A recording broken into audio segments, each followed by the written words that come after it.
And then we'll go back to Monte Carlo in the summertime, and then we'll come back on a ship, back in Monte Carlo, back on a ship. Une fois.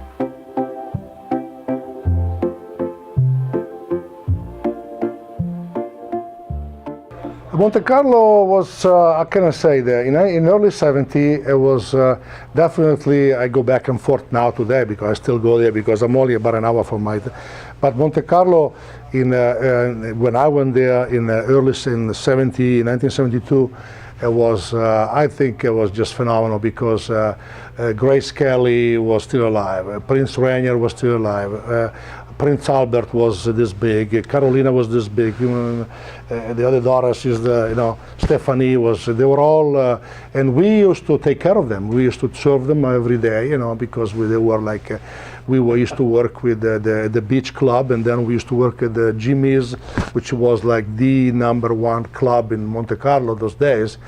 And every day I would see Frank Sinatra would come in, and Jerry Lewis would come in, and Dean Martin. And then I met so many beautiful people. Paul Anka was, I was my idol. I was, oh my God, Paul Anka, I can't believe it. They had there every night. They had a show. Every week was a new show in town. So for me, I was like 21 years old, and coming from all those work,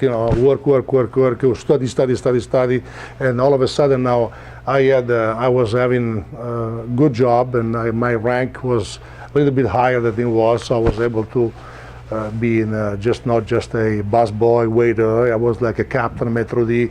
I had a much better job and more quality, and those days, we were making, I would say, very good money.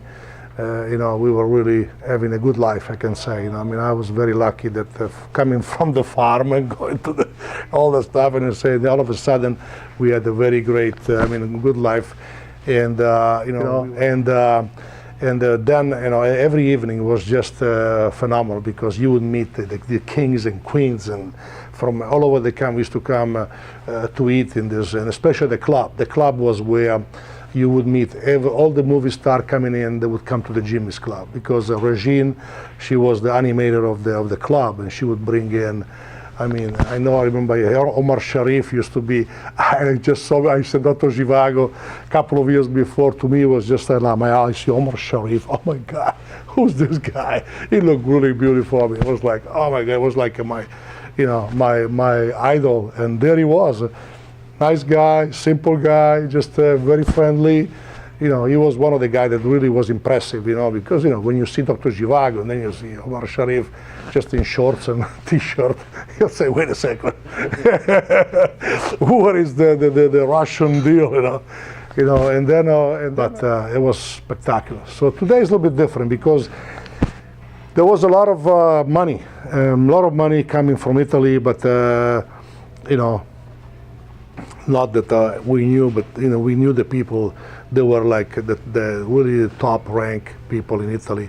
There was a lot of, I don't want to say the word mafia, but there was a lot of money coming from. And then of course they with the new government in Italy, they kind of tightened up the knot, and all those people they disappeared. So the big money was gone by 75 when I left, and I did the opening of.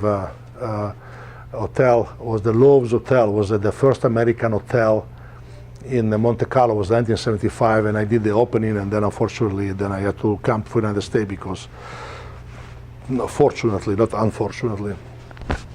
And it was the first hotel, the American hotel in Monte Carlo, and there was just something that they never seen before with the gambling, where you can scream and yell and throw the dice and everything. When you go to the casino over there, you have a coat and tie, and you sit down and you do your gambling, you keep your mouth shut. It was like, and then all of a sudden you have this Loews Hotel, which you go there, people, they come in and they just in shorts, screaming and yelling and going. It was a totally different.